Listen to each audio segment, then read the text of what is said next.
We've picked up in the last couple of months that it's mainly educational books, some training manuals, publishing books. Those are the main three applications that I would say for the South African market that our devices suits well.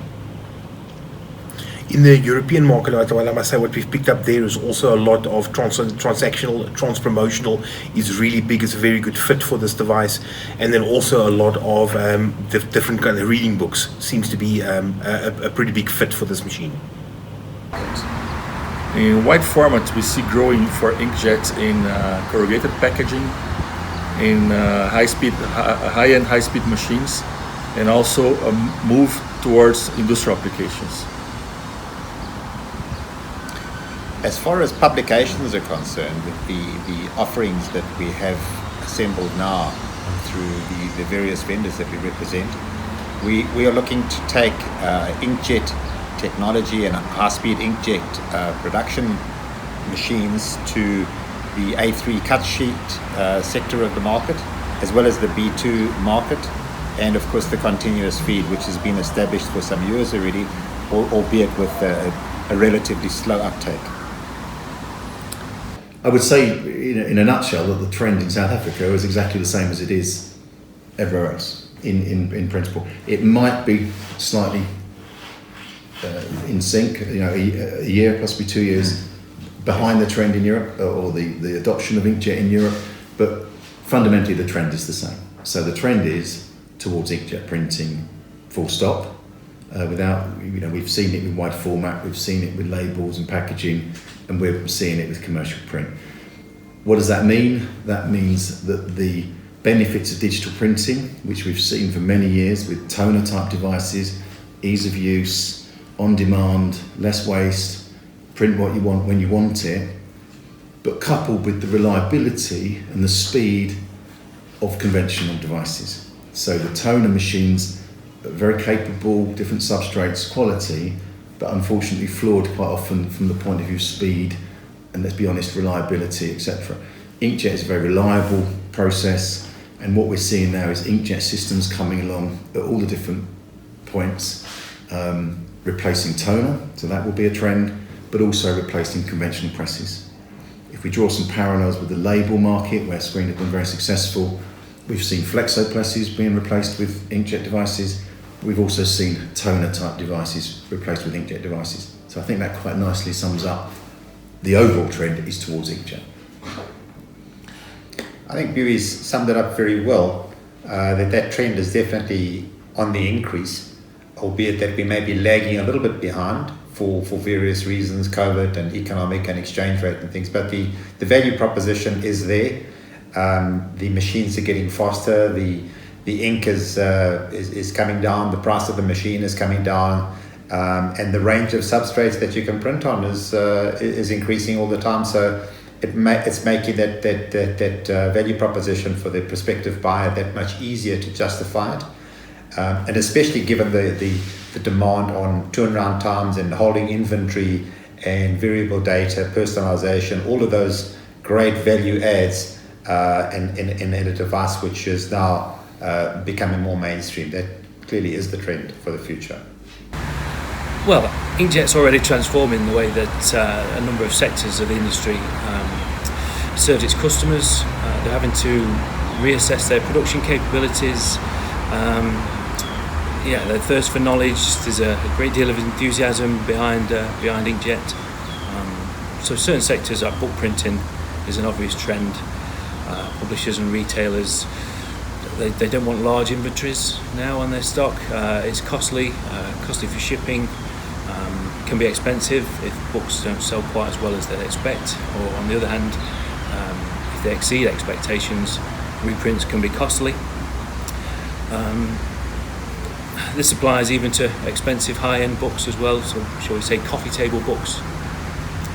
The Premier IS-29 can meet those demands perfectly. There's a strong desire in short-run packaging. Certainly the wider colour gamut that we see with inkjet inks meets all the requirements for packaging.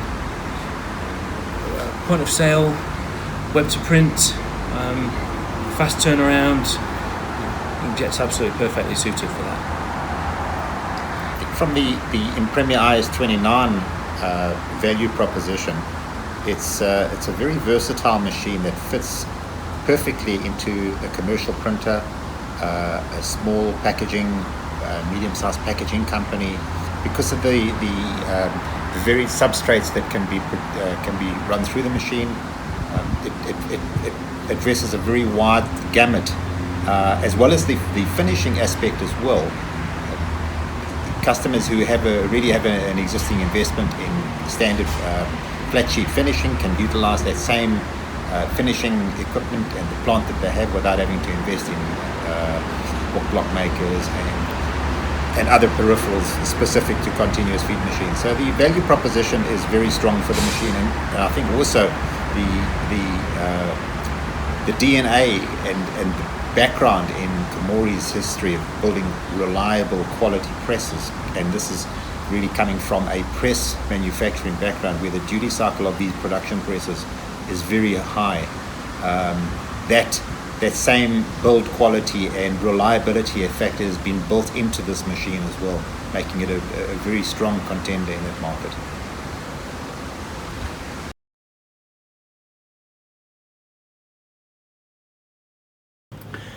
What we've picked up with inkjet is it's sort of a common trend that we've seen with everybody here today is inkjet seems to be at the beginning of the journey. Inkjet is a new technology that's developing where we find a lot of the conventional technology has sort of reached the limit of where you can go with that technology. So inkjet, we see that there is leaps and bounds being made in the media, in the inkjet, in the inks. It's a constantly growing and evolving technology, and I think that is what's needed to have a new boost or have something new coming into this industry.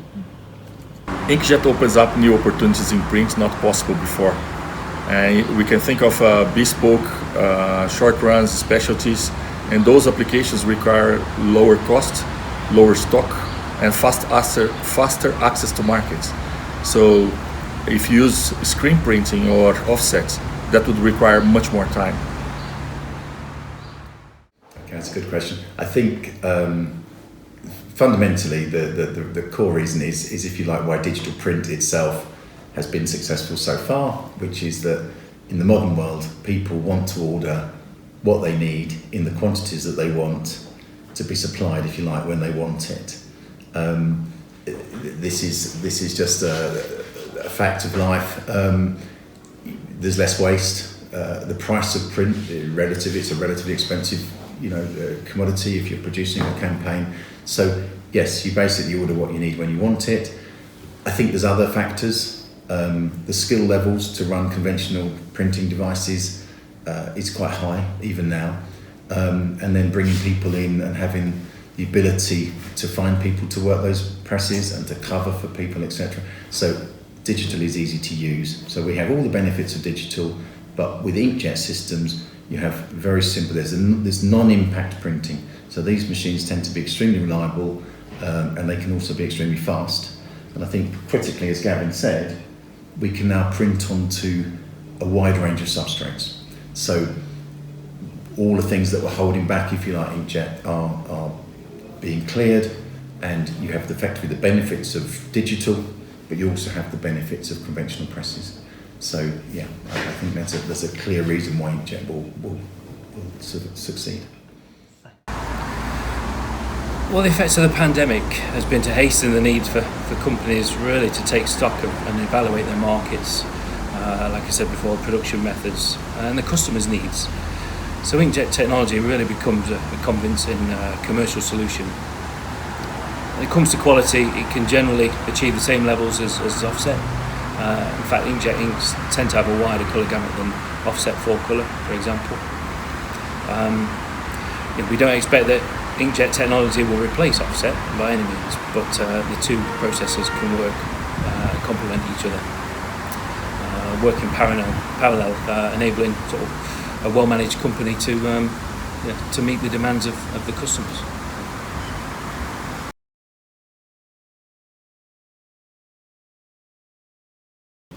Well, looking at it from a Kaisera perspective, obviously, as we've heard today, we supply the print heads to a multiple of our vendors. So the success that we've got there is obviously a lot of our competitors use our product, which speaks about the reliability and the quality that we've got. The fact that we can now harness that into our own industry platform, and that gives us a much more sustainable and better footprint to work from, and then develop our product range as we go forward. Synergy, I would say. So synergy between inks, hardware, software, and services. And in the wide format space, we offer a complete package, and we are quite unique in that aspect.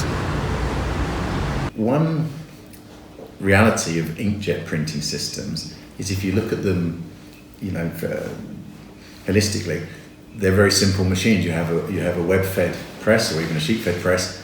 You have an array of print heads, and you have an ink management system, and you have a RIP, and you put the ink onto the paper.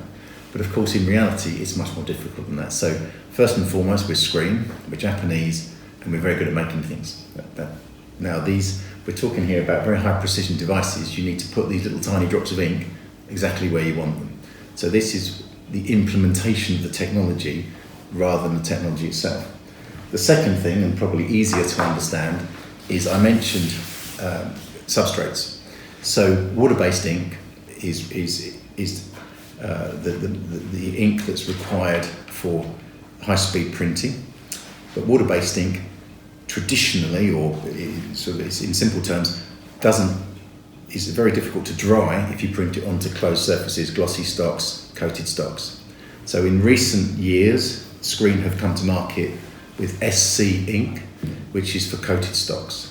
So this is an ink that we don't need a pre-coat, we don't need a post-coat, we can just use the same print heads, the same ink supply system, and we can print directly onto standard litho stocks. So this was a big advance.